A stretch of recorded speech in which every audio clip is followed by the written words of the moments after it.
வள்ளியிடம் கல்லடிப்பட்டு ஓடாது.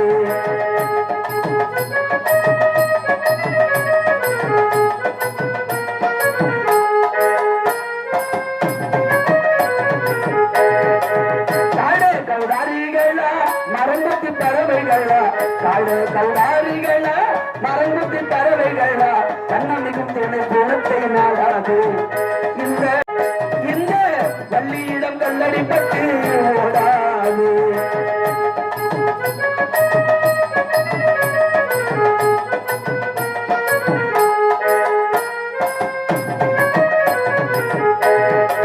காடு கௌடாரிகளா மரங்கத்து பறவைகளா, காடு கௌடாரிகளா மரங்கத்து பறவைகளா, கண்ணமிகும் துணை குணத்தை நாடாது. இந்த வள்ளியிடம் கல்லடிப்பட்டு ஓடாது.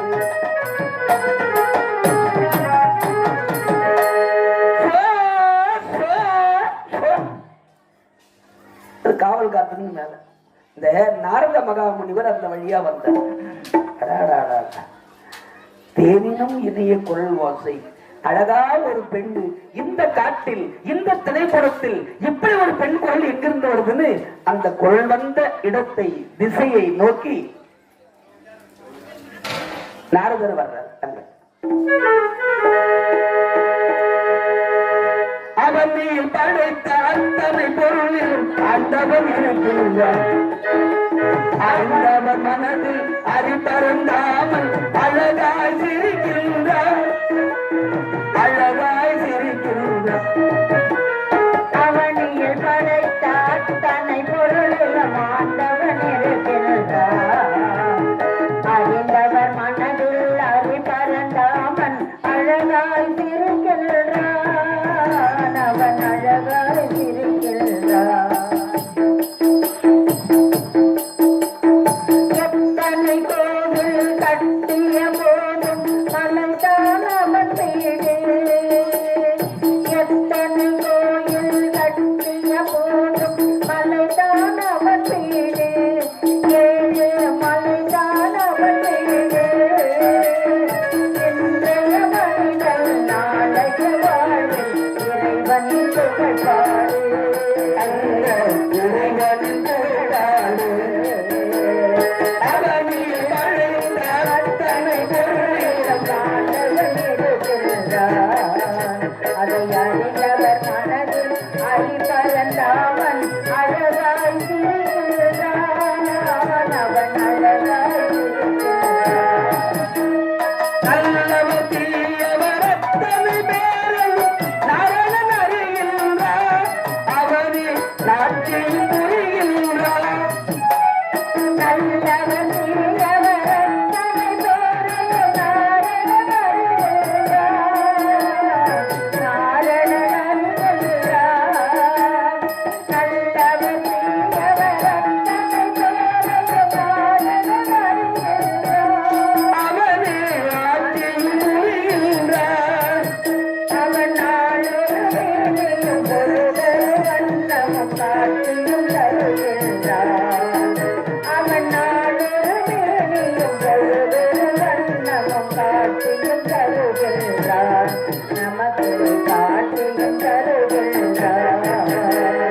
அவனில் படைத்த அத்தனை பொருளில் ஆண்டவன் இருக்கின்றார்.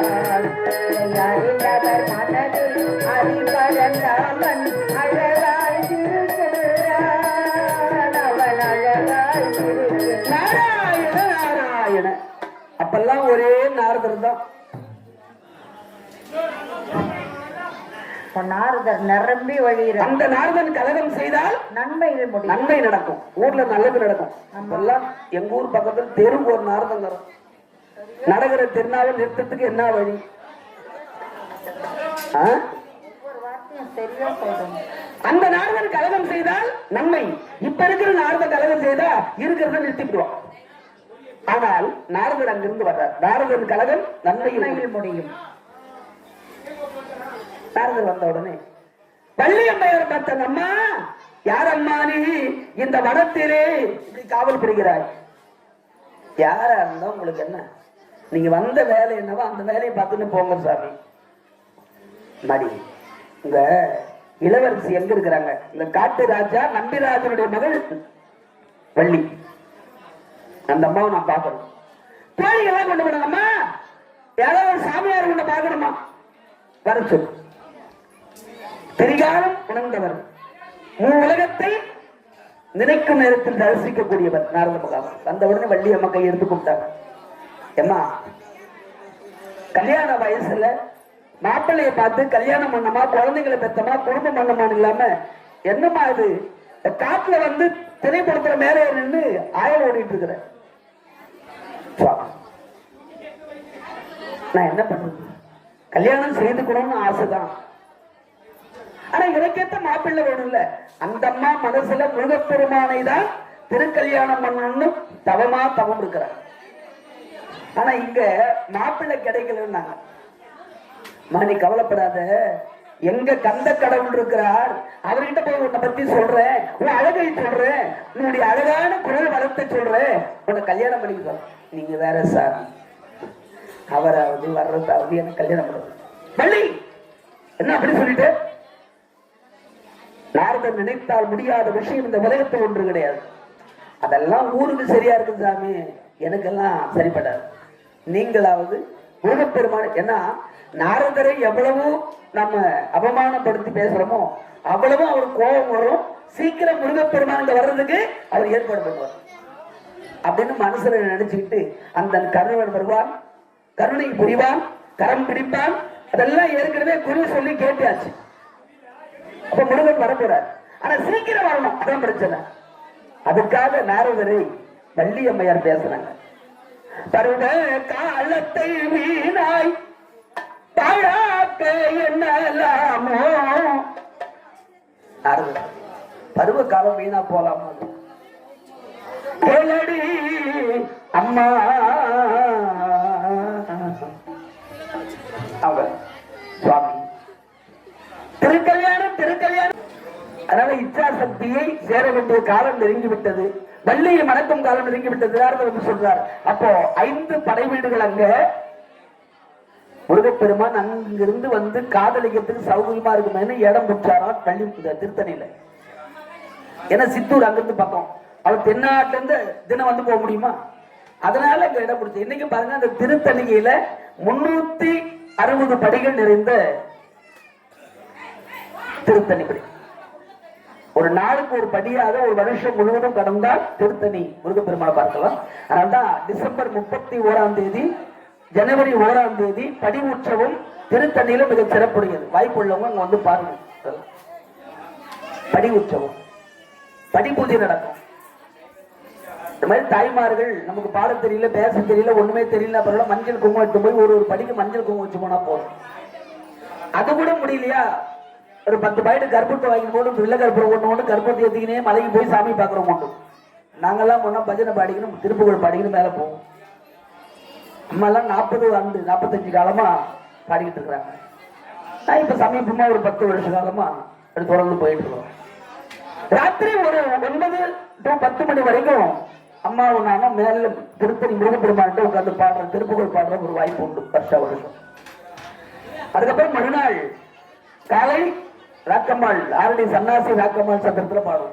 எதுக்கு சொல்றோம்னா, அந்த திருத்தணி மலையை பார்த்தீங்கன்னா மத்தியத்துல சுப்பிரமணியர், வள்ளி வலது பக்கம், தெய்வ யானை இடது பக்கம். அவங்க இந்த மலையை பார்த்தீங்கன்னா திருத்தணியில வள்ளியம்மா இருக்கிற அந்த வலது பக்கம் மலை கரையல்னு இருக்கும், கண்ணங்கரையில் வெறும் பாறையா. அதே இடது பக்கம் இருக்கக்கூடிய தெய்வ யானை மலை வெள்ள வெளியில் இருக்கும், நடுமத்தியில் சுப்பிரமணியர். அந்த மலையே வள்ளி தெய்வ யானை நிறைந்த அற்புத மலையாக அமைந்த இடம் திருத்தணிகை.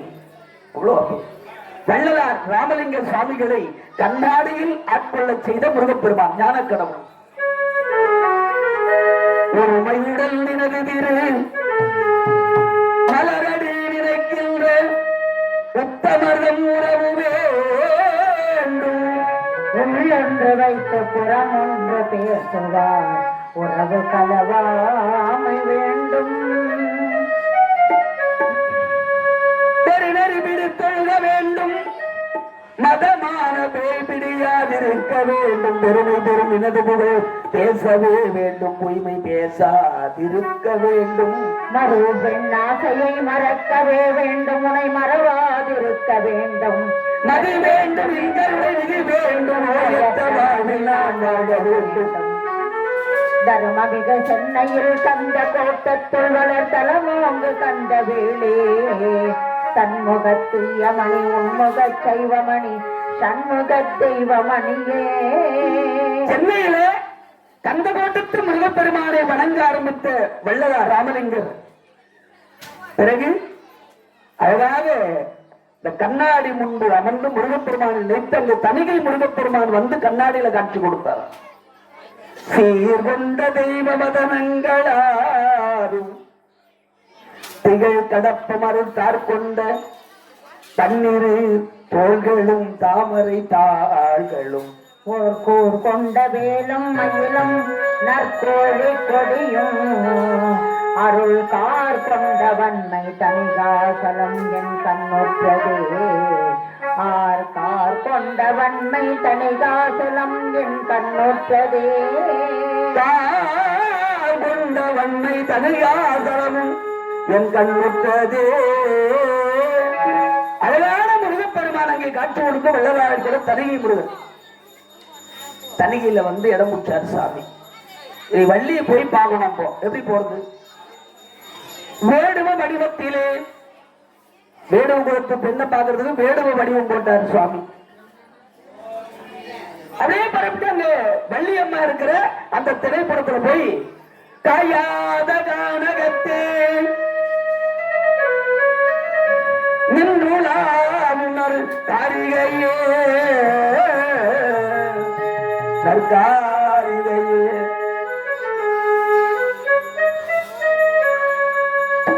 காயாத கானகத்தே நின்றுளாவும் நற்காரிகையே நின்றுளாவும் நற்காரிகையே. மேயாதமான்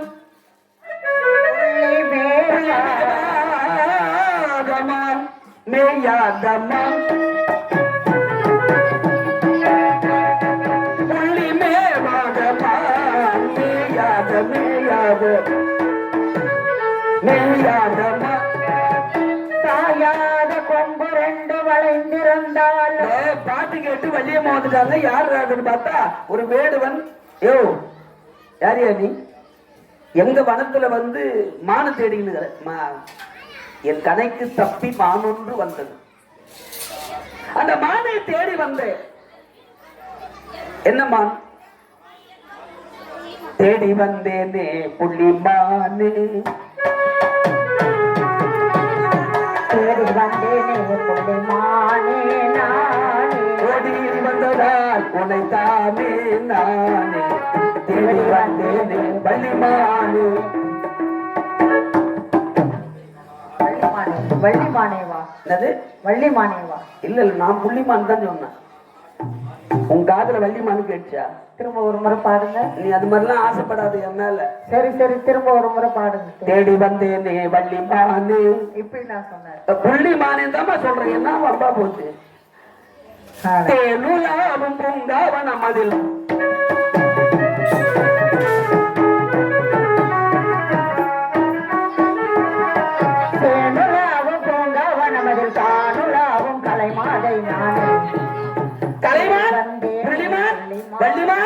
அப்படின்னு ஏகப்பட்ட மான் இருக்குது. வள்ளிமான் கூட மான்குதா சொன்னா வருகிறோமோ?